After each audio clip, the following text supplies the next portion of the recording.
recorded. This is the Red Ticket Blues podcast. I am Brian Buckley. This is being recorded on September 5th, 2016 to hit the internets on September 6th. Did you miss me? Did you? Were you worried? It's okay. Slow down. Relax the breathing to a normal level. You missed me, didn't you? I'll tell you, I miss doing it. I miss doing the podcast. I mean, that was a large gap. I had never taken off really a week and a half of doing the podcast before. And if you're catching up on podcasts, the reason that there was this gap in podcastlessness, no, that wouldn't be the gap. Yeah, okay. Anyways, I moved. I am no longer a New England, East Coast podcaster guy. I am on the West Coast as we speak. I am in Northern California. Again, I'm not going to release as if I'm so goddamn important. I'm not going to tell you exactly where. My wife does work in the area, and it's a good job. So I don't ever want my ridiculousness, whatever I say on this podcast, to be associated with her. So we'll just say Northern California. And maybe you thought I had quit the podcast, Maybe you thought, hey, he said, fuck it, it's over.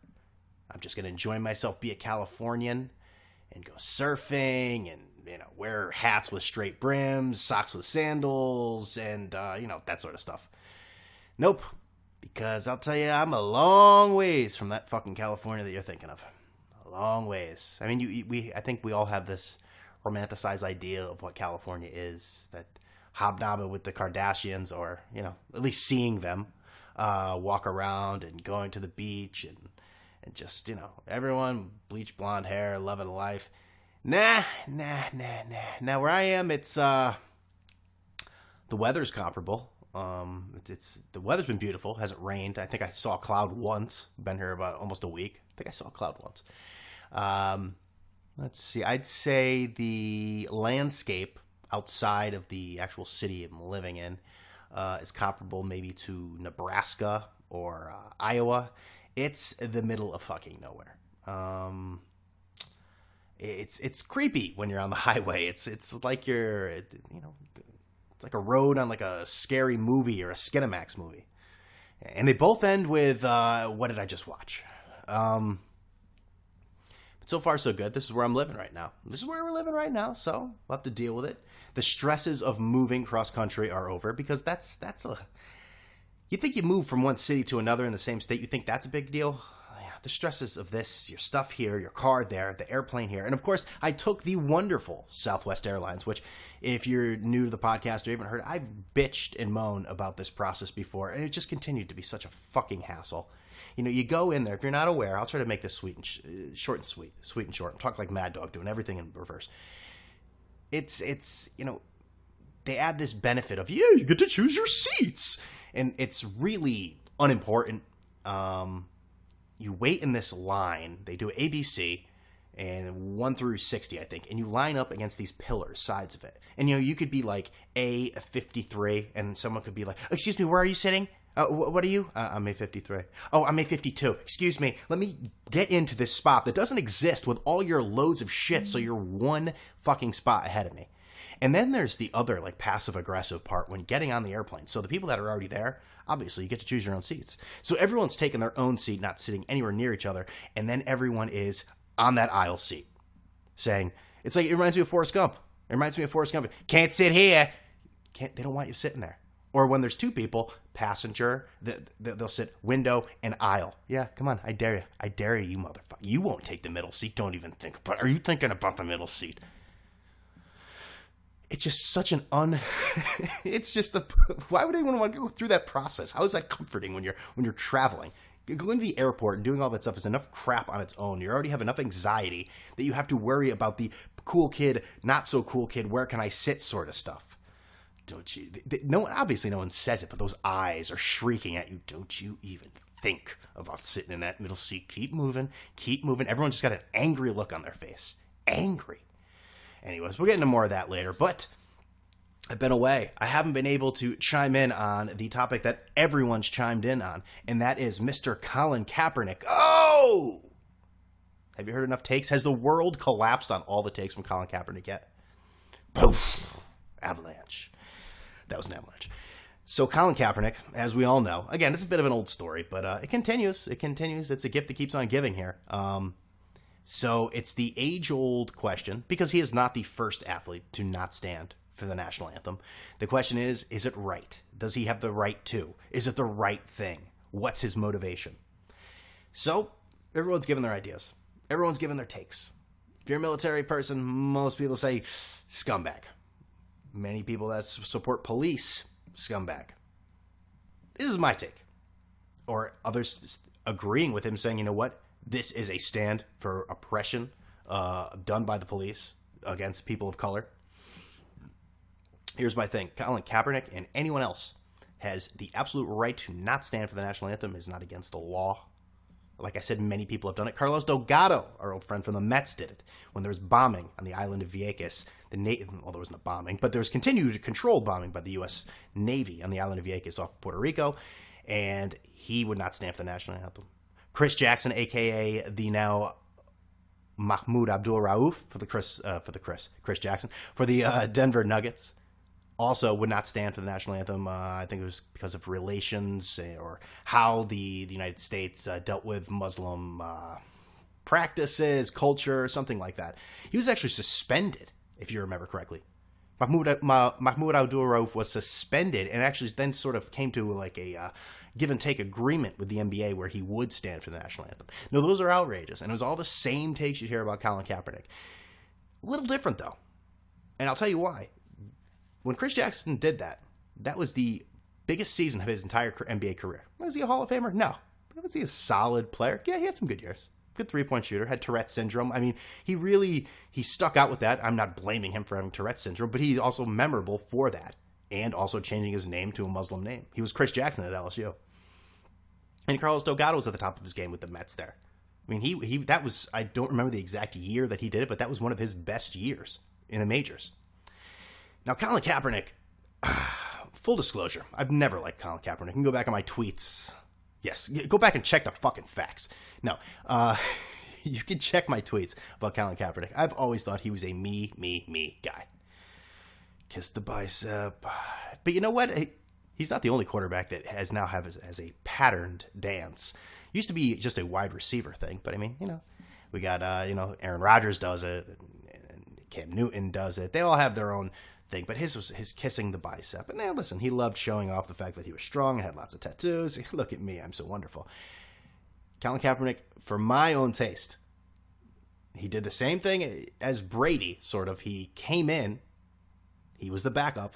No one really knew a ton about him, took over, and really excelled.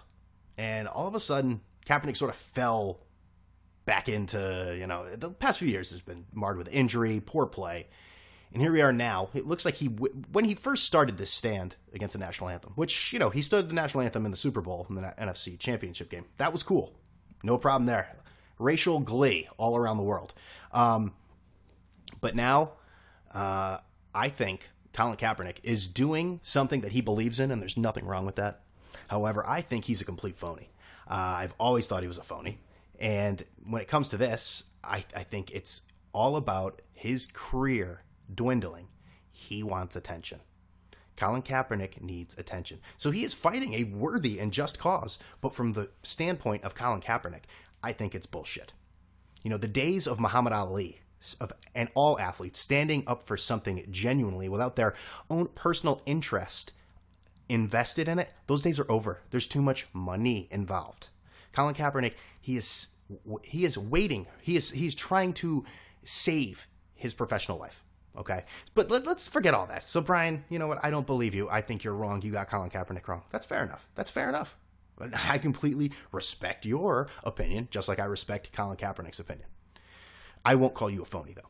But the next day, after he talks about this, oppression against people of color in the police and how they're dealing with it, he doesn't want to stand for a country that represents cops getting paid leave while bodies are in the street. I'm paraphrasing all of everything. He then wears a Fidel Castro shirt to practice the next day. You got to be fucking kidding me. You got to be kidding me, man. I know some people maybe... I think as time goes on, we all get dumber. Like I said, I think this entire society, we are getting stupider by the day. And Idiocracy, if you're not seeing it, the Mike Judge movie, it's coming. I tell you, every day it is coming. We are getting dumber and dumber and dumber. But I feel like some part of our society, the Che Guevara shirt is very popular with a lot of people. People wear it because he represents freedom. He's a freedom fighter. He's also involved in communism. Now, in this country, communism is a bad word. Hasn't worked out in a lot of other places, too. But he represented more the freedom fighter. And that a lot of that had to do with after he left Cuba. Fidel Castro stayed there, murdered millions of people. Oppressed an entire... You think those people are leaving? You think Cubans are leaving, risking their lives to get to Miami on rafts and on anything they can because Fidel Castro is such a nice guy and he shares that freedom-fighting mentality and genuineness as Che Guevara? No, he is a bad fucking guy. I'm not saying he's Hitler. I'm not saying he's Pol Pot. But you know what? There are some Cubans that may agree with that. So he wears that. So to show just how clueless Colin Kaepernick is.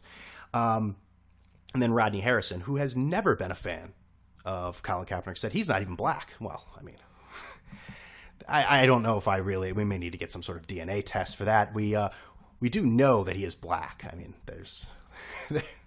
he's black. Now, but the one thing I wanted to say was, let's see if I can find the quote here. Yes, he did. Where is it here? Give me 1 second. Red Ticket Blues back in, glowing fashion here, looking for a quote. Okay, so this is, former Patriots defensive player. Was he safety? Yeah, Rodney Harrison was safety. So he said, Harrison said Kaepernick should spend less time worrying about his six-pack and how he looks and more time hunkered down the film room. Harrison won 2 Super Bowl trophies at Tom Brady's teammate, hailed Brady as a role model for preparation, yada, yada, yada, goes through all that, how wonderful Brady is, yada, yada, yada, we get all that. And that's from 2014. So we all know Rodney Harrison is not a fan of Colin Kaepernick. And neither am I, like I said. So maybe that does cloud my judgment from the things I'm saying about Colin Kaepernick, but I'm gonna stand with that, honestly. I'm gonna stand with that. And then you hear some people say, well, Colin Kaepernick, he's biracial, grew up in a white family, what does he know about any of this? I think that's unfair, because I'm not Colin Kaepernick, you're not Colin Kaepernick, and we didn't grow up anyway like Colin Kaepernick. Maybe things were tougher for him. I can't even try to get into someone's mind to tell them how they live their life, because I think that's unfair. I think that's ignorance. So President Obama jumped in today and said he has the right to do it. I want to rip him, because I think some people think that if you rip the president, then you are ultimately, regardless of who the president is, then you are ultimately for the other side. You rip a Republican, you're a Democrat. You rip a Democrat, you're a Republican. No, I think Obama has been a average president. Going right down the middle so everyone can yell at me there. Come on, bring it all. Bring it. Oh, he's been terrible. He's a god. He's been an average president, and I also think he gets involved in local issues a little too much. But I wonder if he would be agreeing with him on certain elements of it if his presidency wasn't going to end in a few months. There's Spike Lee, who said that Colin Kaepernick is today's version of Jackie Robinson, which is probably more offensive than anything about this entire story. I mean, I don't care where you stand on or sit at any part of the table listening to this. That might be the most offensive thing of all time in this conversation. Spike Lee continues to be a horse's ass on a daily basis. I love Crooklyn. I love Do the Right Thing. I love Malcolm X. Spike Lee, you're an asshole. And his jerseys, Colin Kaepernick's jerseys I guess they've sold more in the last week than they have in the last 8 months. So people can look at that and say, people are supporting him. You can make that argument. I also think it's for people that feel that way, whether they like Colin Kaepernick, whether they like the NFL, I think people that feel that way and what he's standing for, that is a message that they can convey to other people by wearing that jersey. Or maybe I'm completely wrong. So Colin Kaepernick, this is the main thing. I do find I will double down on the phoniness in this way, because while his stance, I believe the actual things he's standing for, I'm not saying Cam Newton has to stand for this, but it would be interesting if Colin Kaepernick at the height of his popularity, the Super Bowl, decided to kneel down. He kneeled down in 2 preseason games, so I'm not going to get all bent out of shape about it. Again, this is something the national hysteria goes nuts. National hysteria goes nuts. That sounds about fucking right. National hysteria in circles, not standing for the national anthem. Colin Kaepernick is not the first, and nor will he be the last. But I will say this. Let's see. I'm looking for... Okay, this is the one thing I wanted to say. Now, while he said, I'm standing for those people that can't stand, all those people around that are the victims of oppression, police injustice. Now, what do you do? What is the next step? Does he continue to do this the rest of his career? Is this Colin Kaepernick? Is he the guy that doesn't stand for the national anthem? I mean, is that who he is always going to be? Like, is that what we're looking at right now? Or is there one day when he just says, I've had enough? I mean, he made the quote. Kaepernick said he'd probably continue to take a knee. As far as how long this goes, I'm not sure. I have an issue with that. Not an issue. I wanted to say I have an issue because all boycotts have a solution and an end when there's an agreement. That's not true. I was about to say that, and that's not true. I think that's unfair if I said that.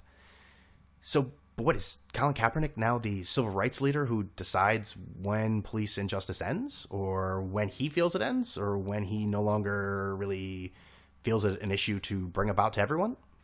I don't know. Imagine if I told you 2 weeks ago that Colin Kaepernick would be the biggest civil rights freaking leader that we've had. I mean, the idea that you would call it, oh God, the whole thing, Spike Lee, that's still on the back of my head. In the back of my head, Jackie Robinson. Oh God, Jackie Robinson. In a world where black people were not even equal citizens. They were literally second-class citizens, legally. He played in a league where he was battered, just said terrible things to. For 3 years, didn't say a fucking word. Colin Kaepernick took a knee, as he's done a million times on a football field, but just did on the offsides. Offsides. Off. What is that called? Offsides. Jesus. Need football back. I can't even remember the most basic of terms. Sidelines. Christ almighty, Brian. Wake up. Anyway, so that is Colin Kaepernick. NFL starts. We have the Panthers and Broncos facing off on Thursday. I think I read the Panthers. I'm a little rusty. It's been a week and a half, people. The Panthers are a 3-point favorite in Denver. I don't think we're gonna have a guest this week, but I'm gonna do another podcast later this week. Get a little more into the NFL and give some lines out. I'll have to try to keep score this year. I think I gave up in like week 7 after I started forgetting things, but that's all gonna change. So, little quick, I guess one of the biggest stories most recently this week is I'm moving around here. Sorry if the levels are changing. Teddy Bridgewater, quarterback for the Minnesota Vikings, out for the year with a torn ACL, and that's really sad because I thought the Vikings were sort of going to take it the next step. Bridgewater is never going to be a superstar in this league. He's a good game manager. Doesn't have the arm that a lot of quarterbacks have, but they should have been in the second round of the playoffs last year. Blair Walsh did something to injure Teddy Bridgewater. I just don't know how. Wait till I fucking prove it. And what did they do? They panicked. They took the chimp that is Sam Bradford, a guy who has accomplished nothing, yet every team seems to want a piece of him. We'll see. We'll see what happens. This is Bradford getting his shot in Minnesota. See if he can actually stay on the field. I'm not sure if he's hurt yet. I think he just sneezed. May miss the first 3 games. He's doubtful for game 1 after a heavy sneeze and a back. Speaking of backs, boy, Jesus, Tony Romo. Can you ever rely on him ever again? How many games is he going to miss? 8 to 10 games, something like that. 8 to 10 weeks. That guy's a train wreck. I always like to stand up for Tony Romo. Especially the whole world thinks he chokes so much. The guy plays well, has some of the best numbers in the fourth quarter you've ever seen, and he does seem to make a stupid play, and it's not always his fault. I think he gets a bad rap, but there's no denying he can't win the big one, if they even got to the big one. Dez caught it. All right. Well, we'll see. We'll see what Colin Kaepernick too. He he was rumored to be cut from the team, but he made the team, and he will. Maybe he's just pissed off that he's sitting behind Blaine Gabbert. I would be too. Or maybe he's just a product of Jim Harbaugh's offense, the same way Nick Foles was the product of Chip Kelly's offense. But Chip Kelly's now in San Francisco. Hey, resurgence of Colin Kaepernick. I just don't think he's sincere, people. That's all. That's the only take I really have. So the last 10 minutes, you could have just skipped all of it and just heard all that. I just don't think Colin Kaepernick, is sincere about what he is saying. That's all. I think he's sincerely saying, but the motivation for him doing it is for Colin Kaepernick and not for others. solely for others. That's all I have to say. I'm not the only one who feels this way. Anyways, moving on. So, of course, being in California, I've drank a pretty large amount of California beers already, which I didn't really need to be in California, dude. That could be done anywhere. I mean, alcoholism is everywhere you look. Everywhere you want to look. So I'm in California. I've already indulged in the cuisine. I've had about 2 or 3 burritos, 2 or 3 tamales. Just had some Thai food. There's Thai food's everywhere. So is Mexican food too. But I mean, you got to enjoy it when you're here. And of course, I'll tell you what I'm drinking. I don't know how to pronounce the name of this brewery. Deschwitz Brewery Pine Drops IPA. I would give it, and it's about 6.5% IBU, 70. I'd give it about a 3.75 if I'm doing the Untapped. Hey, if you're on Untapped, look me up, Brian Buckley. But I'd give that about 3.75. That's usually what I give when I like something, but I don't want to go too high. I'm very conservative on Untapped. There is like a stream of cars outside the complex I'm in. I don't know what this is going on right now. There's no issues, but at least we have a pretty older crowd near us here where we've moved into, and I like that. We're renting right now this first year. I do like it. We don't need a lot of noise, except people closing goddamn doors in the middle of my podcast. Anyways, so Pine Drops IPA. I don't know. I'm maybe bringing a lot of beers to the table you guys can't get out there in the East Coast, but craft beer is a thing that is exploding. In case you didn't know, it happened like 10 years ago. All right. So I want to talk about this case. Christ, I'm 21 minutes in already. When you're talking, giggling, and whatever, time really flies, doesn't it? Jesus, what else do I have written down here? Yeah, the moving process was good. I was going to talk. I just wanted to get into the other moving part. Talked about the area. I don't know if the water's, if I can drink it or not. Getting different takes on that. So we bought a lot of bottled water. I've been told the water here isn't that good, but if I get a Brita, does that make it all right? I don't know. I don't know what's going on. Someone's got to help me here. None of you can do this, so why am I asking you? Anyways, so I did want to talk about this story especially because it's not gone a lot in the news. So I figure if I brought it up on the Red Ticket Blues podcast, it would probably be the main story on SportsCenter tomorrow. Derrick Rose, New York Knicks, the new New York Knicks point guard. A man of many words. Not really. The cars just keep coming. This is a small little area here. What is going... Am I missing... Is this another fucking party that I have not been invited to? This has got to be like the 50,000th of my life. Because I'm not invited to most of them. All right. So Derrick Rose on October 4th. Is that right? October 4th, which is the first day of New York Knicks training camp. October 4th in Los Angeles he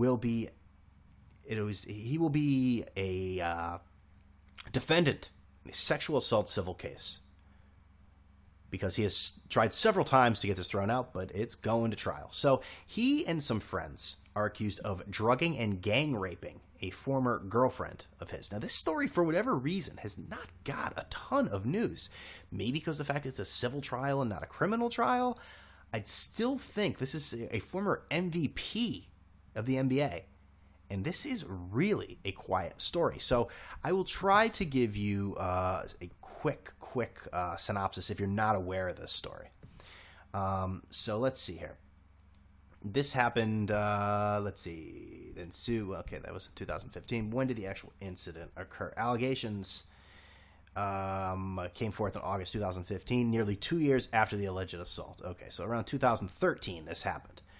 All right, so quickly we'll go over this. And all right, Rose hosted a party at his rental home in California, sent a driver to pick up the accuser. She's going by Jane Doe, which I will say that this kind of shady shit here. The Rose camp is trying to get her name into the public so they can obviously ruin her character because I guess she has a lot of sexually suggestive and explicit posts on social media to sort of just shame her and say, hey, come on. That's basically, in so many words, that's what they're saying. Come on, which is pretty slimy. So they're going to pick up Jane Doe and a friend for the party. The driver arrived very late, and the two women pass the time drinking while waiting. They drank more when they arrived at Rose's home. When the party ended, the two women went back home and started texting back and forth with Rose and two friends. The conversation led to Rose and company coming to Doe's house where sex happened. No one is denying the sex, but the consent is what's up for grabs. Toxicologists have stated that the woman was indeed drunk, and she claims that she doesn't even remember what happened. The only thing she recalls is she woke up with a lubricant inside her, saw blood, and a used condom next to her. So this case, if you look, I guess it's Think Progress. Think Progress. I'd search Think Progress, Derrick Rose.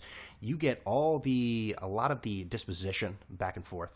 And a lot of text messages between Rose and the defendant and Rose's friends and the defendant leading up to the incident and after the incident. But the most damning part of all this, without taking sides, with hearing the facts, I mean, Derrick Rose, his own comment here is very damning. So we're talking about Rose going back and his friends going back to the home after they knew these girls were shit-faced. Going back to the plaintiff's house, where would just be one woman there. Knew they were drunk. They were bombed when they got to Rose's house and after they left. So, question, did either Mr. Hampton or Mr. Allen tell you why they wanted to go to the plaintiff's home on the night in question? Rose, no. Question, so they just said, hey, it's the middle of the night, let's go over to plaintiff's house, and they never gave you a reason why they wanted to go over there? Rose, no, but we men, you can assume. We men, you can assume. Q. Question. I'm sorry? Rose. I said we men. You can assume. Like we going over to someone's house at 1. There's nothing to talk about. Now, we all know Derrick Rose is not a Mensa member. He could not even do the SATs on his own. Someone did it for him. But my God, man, can you be more stupid with a comment like that? And somebody would say, well, what's so bad about it? Everyone's acknowledged that the sex happened. It was consensual. But, well, regardless if it was consensual or not, what this person, what that side would say is, the sex happened, so he said, we men. These girls, from what has been said, were bombed, and had left his house. And if you read, like I said, that Think Progress, looking up on Google, guess what? There are many times via text message that Derrick Rose has wanted the plaintiff to be involved, had wanted the plaintiff to be involved in group sex with him and his friends. I don't know what happened here, but I'll tell you, that is a bad, bad look. We men, you can assume. Like we leaving to go over to someone's house at 1, there's nothing to talk about. One more time, we men, you can assume. Pretty fucking slimeball shit. Pretty bad, man. So that's Derrick Rose. That is a headache. That is something that is going to make big news. It's going to be big, big news once the NBA season starts rolling. I don't know why over the last year it's been hush-hush. I mean, it's not like I sat on Google for fucking up to 4 a.m. and said, whoa, holy shit, I got a bombshell here. I mean, it's been known, but it's certainly been way, way in the back. Way, way, way in the back. Not on front page with Anthony Weiner. What a fucking... Anthony Weiner. Get a hold... I mean, it's so perfect. Could that guy... He couldn't do anything else in life other than be a politician and be involved in sexting scandal with a name like Weiner.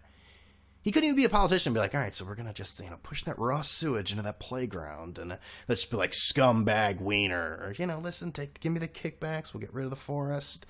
So what if you kids get cancer? It's the way it goes. Tough shit. None of that. He had to be involved in sexting scandals. Had to be involved in shit like that. Your last name's Weiner. Craziness. I still can't get over that. But what did the New York Post say? Huma finally cuts off Weiner. His wife said, enough's enough. I'm snipping it. Not just the tip, the whole damn thing. Channels Lorena Bobbitt. Cuts it off. I'm trying to sound like Walter Cronkite. And that's the way it is. That Weiner. Weiner. And he's off Twitter, too. That sucks. God, it was great reading his mentions. There's always something ridiculous. I don't know why. When you're somebody like him, why would you go on Twitter and just allow that? Why would you go there? Because you just know that shit's going to happen to you.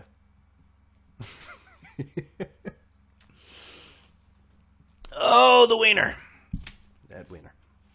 So I guess the last thing we'll talk about, well, the Yankees. How about those Yankees, huh? Those baby bombers.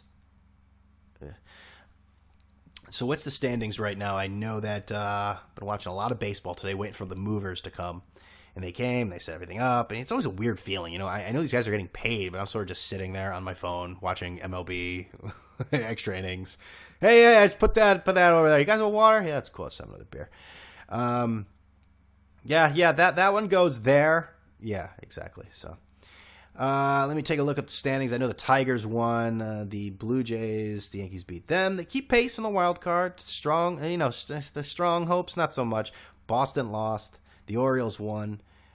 Houston won. Kansas City won. The White Sox and the Twins. The trash of the Central could not do anything for the Yankees today. But the New York Yankees, let's talk about this. And you know, how many times I've said give up on the Yankees, give up on the Yankees. I'm also an asshole too. If you've been listening to this podcast long enough, you should know that by now.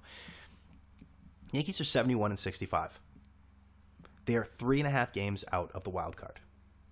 That's pretty good, right? September 5th, you never know what can happen. The problem is there are a lot of teams in front of them. You got Boston, you got Baltimore, Detroit, Houston.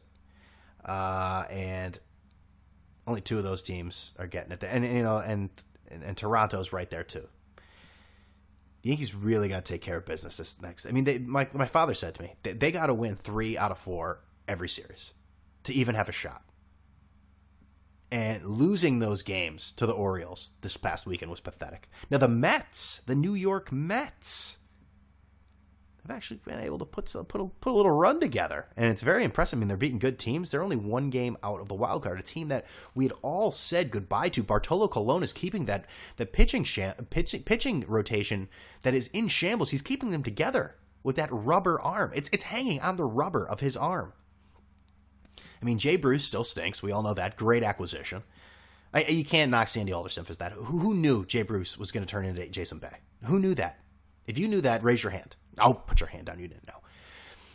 But the Mets quietly, 72-66. I think when it's all said and done, we're going to say the Yankees definitely overachieved and the Mets underachieved. But Mets make the playoffs, anything can happen. I think last year, who did I have on? It was Chris Moore that said it. I think the main thing is they really overachieved last year, the New York Mets. And I think most Met fans, or a lot of Met fans, were thinking, all right, yeah, we're going back to the World Series. Look at our rotation. Another year. Guys are better. It's just what, I mean, their offense, I just didn't see it. I didn't see it at all. It still stinks.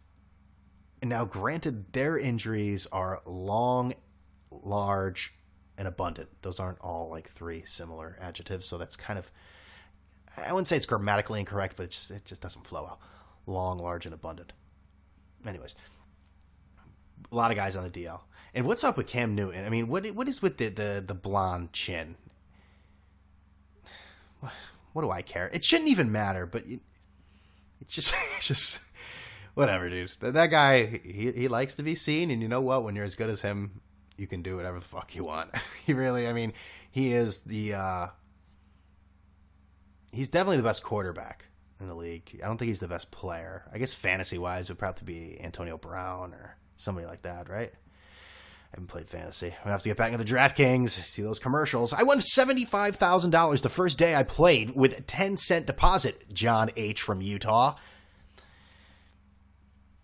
Anyways. All right, so what was I going to say? So the Yankees, hey, you know, and there's lots of people that are going crazy. They're angry. Sanchez is in a slump. Well, Gary Sanchez was out of his fucking mind forever. People aren't supposed to come up and do that, all right? Let's not say he's Kevin Moss and he's regressing that much, but just relax. And also they want to like get rid of Aaron Judge. Bench him. The dude has played 19 career games. He's striking out a lot. There's no doubt about it. He's played in 19 career games. Get a grip. Remember, we all hated Aaron Hicks. He's the replacement. He's the replacement.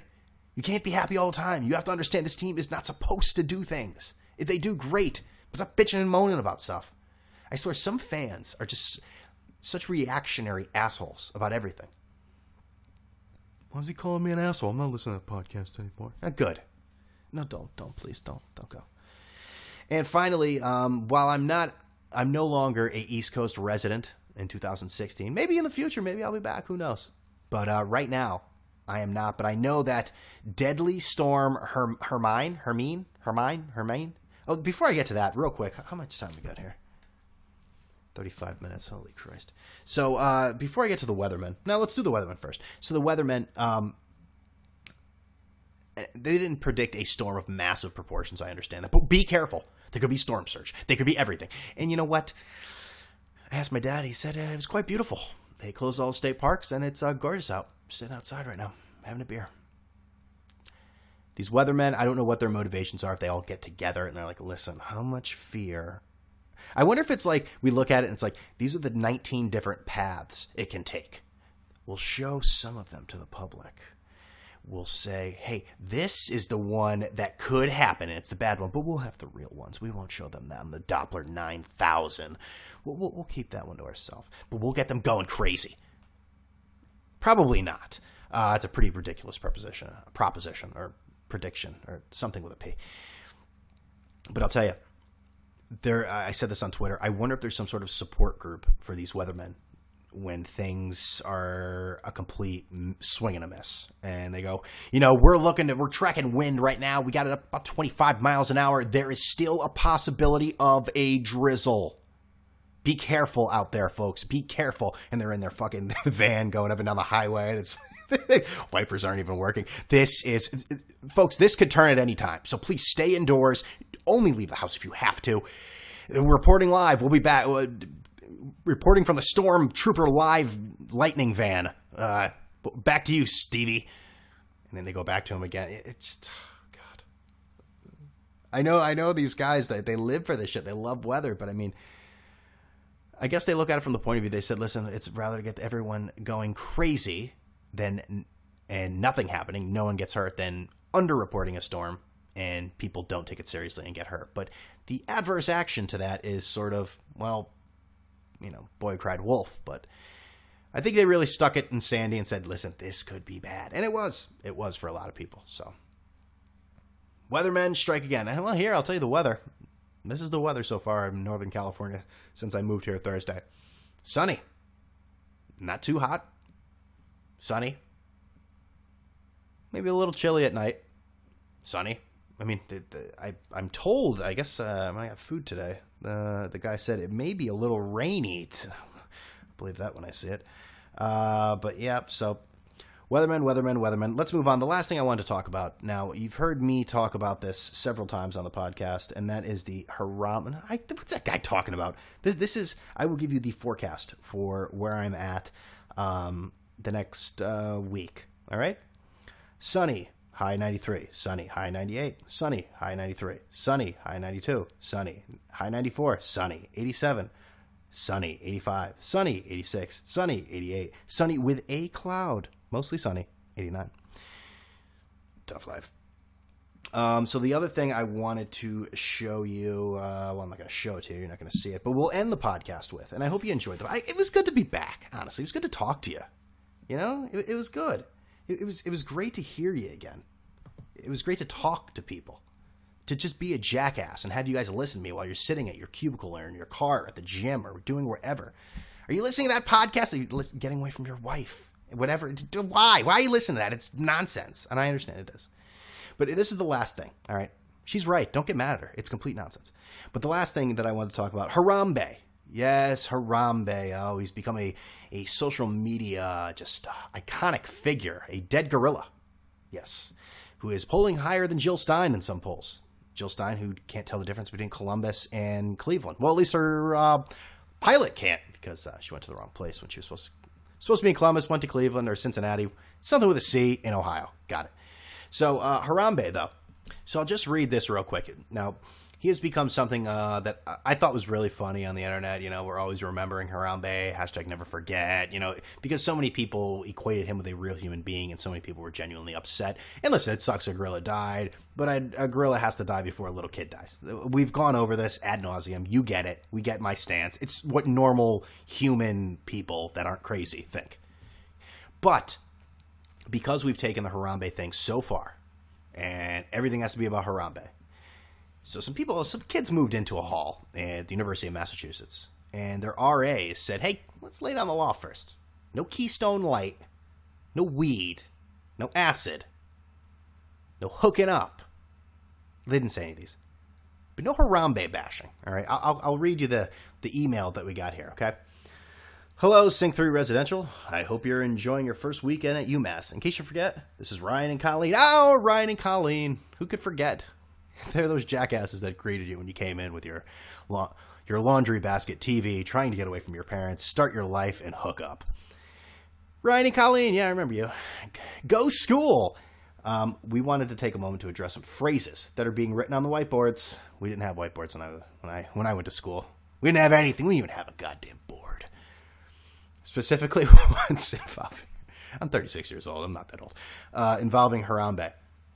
We understand that social media has been popularizing Harambe in some crude ways, which may appear as funny to groups of people. However, these comments are not only derogatory, but also microaggressions. Microaggressions. To some UMass students, similar to RAPs, in parentheses, residential academic programs. UMass also offers defined residential communities, or derp, derp. Is that like what Jadakiss, that noise he makes? No, that's what he does, right? Derp, derp is some rapper. Anyways, I'm not even doing it justice. In which groups of students sharing similar heritage, ethnicities, and or identities are able to live together. We offer a derp focusing on African American heritage, and it is called the Harambe floor. Harambe is actually a Swahili word which stands for the point where people pull together. It has a very positive connotation, but current social media has been misrepresenting it. The floor has been in existence for many years, so many negative remarks regarding Harambe will be seen as a direct attack to our campus's African American community, which is the first time I've ever heard this throughout the entire Harambe phenomenon, that people are offended by Harambe. Please be careful of what gets written on these whiteboards, fucking whiteboards, as well as what you write on them. If you are not the ones writing these remarks, please let us or the RA on duty know. So when they all just go, hey, there's Harambe stuff. I didn't write it, though. Just keep doing it over and over again. It works perfectly. Still thinking like a college student. Now sneak in the 30 through the bathroom window. Cut the screen. Bring it in on a rope if it's a second or third floor. Heard that from me. Didn't hear that from me. To be very clear, using popularized, nice job, Ryan and Colleen, or is it Colleen and Ryan? Either way, both suck. Using popularizes phrase, hashtags, which encourage the exposition of body parts, runs the risk of being reported as Title IX incident. Oh, the dicks out for Harambe movement. These are sexual incidents, that's not even a word, but not only get reported to community standards, but also to the dean of students. Needless to say, is a very serious incident, especially for first-year students. Ryan and Colleen, you need to go back to school and stop lecturing fuckers. Jesus. The dean of students. Imagine the pile of just incidents on the dean of students' desk. Dicks out for Harambe. What is Harambe and why are dicks out? Anyways, please be safe this weekend and watch out for any of these phrases. Watch out, watch out. See something, say something. We need to be sure to respect all UMass community members. Let us know if you have any questions or concerns. Colleen and Ryan. So they switch roles. First it was Ryan and Colleen. Now it's Colleen and Ryan. And now this is being mocked all over the internet, as it should. The idea that someone is trying to say that you are a racist for ironically memorializing a gorilla is a bit much. I really don't know what to add to that story.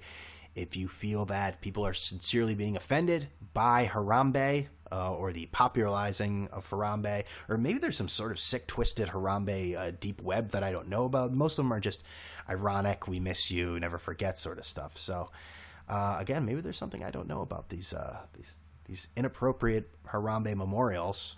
But I'm assuming it has to do more with the dicks out phenomenon, which I don't get that. If you really support something, you take your dick out. I don't know that a bit inappropriate for me. I think if you listen to this whole podcast, you can see I'm above that sort of shit. Okay. That's the podcast. You can follow me on Twitter at BrianBuck13, where there'll be none of that crap, or at Red Ticket Blues. Hey, guess what? You want to listen to every episode? You want to hear hard-hitting analysis on Harambe and the future and Colin Kaepernick and Derrick Rose and God knows what else and Weathermen? Well, you can subscribe on any of these podcasting venues on iTunes, TuneIn Radio, Stitcher, YouTube, and Google Play. And if you like the show, then maybe you should leave a review and, maybe even, give a rating, review. Either way, it's the best way to stay in contact with the show. Remember, Twitter, subscribe, you get the deal. So I will talk to you next time. With all that being said, I'm out of here.